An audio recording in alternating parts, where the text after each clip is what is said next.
खिड़की के पास खड़ी सिमरन सोच रही थी, भाई दूज आने वाली है, पर इस बार न तो माँ ने फ़ोन करके भैया की आने की बात कही और न ही मुझे आने को बोला। ऐसे कैसे हो सकता है? हे भगवान, बस सब ठीक हो। अपनी सास से बोली, माँ जी मुझे बहुत डर लग रहा है।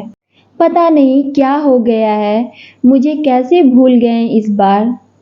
सास ने इजाज़त देते हुए कहा, कोई बात नहीं बेटा, तुम एक बार खुद जाकर देख आओ।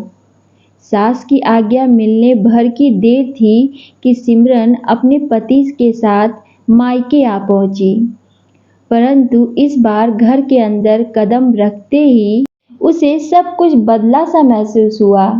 पहले जहां उसे देखते ही माँ पिताजी के चेहरे की खुशी खिल उठती थी, इस बार उन पर परेशानी की झलक साफ दिखाई दे रही थी। पहले भाभी उसे देखते ही दौड़ी चली आती और प्यार से गले लगा लेती थी, पर इस बार दूर से ही एक हल्की सी मुस्कान दे डाली। भैया भी ज़्यादा खुश नहीं दिखे। सिमरन ने जैसे तैसे एक रात बिताई, परंतु अगले दिन जैसे ही उसके पति उसे मायके छोड़ वापस गए, उसने अपनी माँ से बात की। तब उन्होंने बताया, इस बार कोरोना के चलते भैया का काम बिल्कुल बंद हो गया है। ऊपर से और समस्याएं, बस इसी वजह से तेरे भैया को तेरे घर भी न भेज सकी। सिमरन बोली, कोई बात नहीं माँ, ये मुश्किल दिन भी जल्दी निकल जाएंगे, आप चिंता मत करो। शाम को भैया भाभी आपस में बात कर रहे थे, जो सिमरन ने सुन ली। भैया बोल रहे थे, पहले ही घर चलाना इतना मुश्किल हो रहा था, ऊपर से बेटे के कॉलेज की फीस। परसों भाई दूज है, सिमरन को भी कुछ देना पड़ेगा। भाभी बोली, कोई बात नहीं, आप चिंता न करें, ये मेरी चूड़ियाँ बहुत पुरानी हो गई हैं, इन्हें बेचकर जो पैसे आएंगे उससे सिमरन दीदी को त्योहार भी दे देंगे और कॉलेज की फीस भी भर देंगे। सिमरन को ये सब सुनकर बहुत बुरा लगा। भैया भाभी ये क्या बातें कर रहे हैं? क्या मैं यहाँ उनको तंग करके कुछ लेने के लिए ही आती हूँ? वह अपने कमरे में आ गई। तभी उसे याद आया कि शादी से कुछ समय पहले जब वो नौकरी करती थी, तो उसने बड़े शौक से अपनी पहली तनख्वाह लाकर पापा को दे दी थी। तब पापा ने कहा था, ये पैसे अपने पास ही रख ले बेटा, मुश्किल वक्त में काम आएंगे। इसके बाद वह हर महीने अपनी सारी तनख्वाह बैंक में जमा करवाती रही। शादी के बाद जब भी मायके आई तो माँ ने उसे पैसे निकालने को कहा, पर सिमरन हर बार कह देती थी कि अभी मुझे ज़रूरत नहीं है। पर आज उन पैसों की उसके परिवार को ज़रूरत है।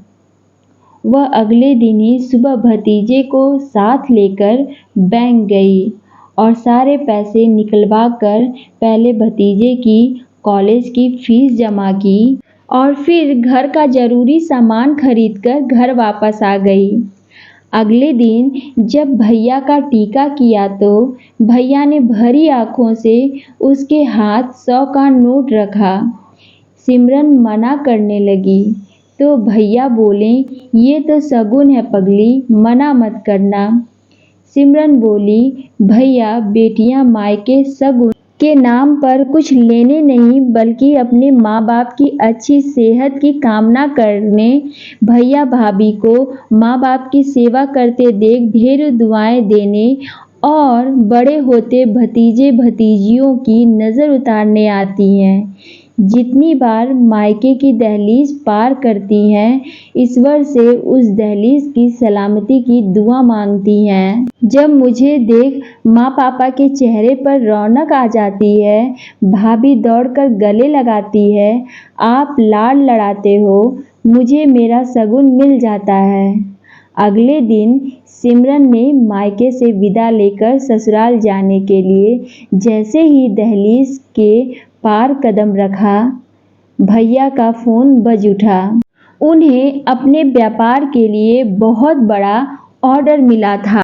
वे सोचने लगे, सचमुच बहन बेटियां मायके कुछ लेने नहीं बल्कि अपनी बेशकीमती दुआएं देने आती हैं। जब वे घर की दहलीज पार कर अंदर आती हैं तो बरकत भी अपने आप भीतर चली आती है। हर बहन बेटी की दिल की तमन्ना होती है कि उसका मायका हमेशा खुशहाल रहे और तरक्की करे। मायके की खुशहाली देख उसके अंदर एक अलग ही ताकत भर जाती है, जिससे उसके अपने जीवन में पेश आने वाली मुश्किलों का वो डट कर सामना कर पाती है। भैया की आंखों से खुशी के आंसू बहने लगे।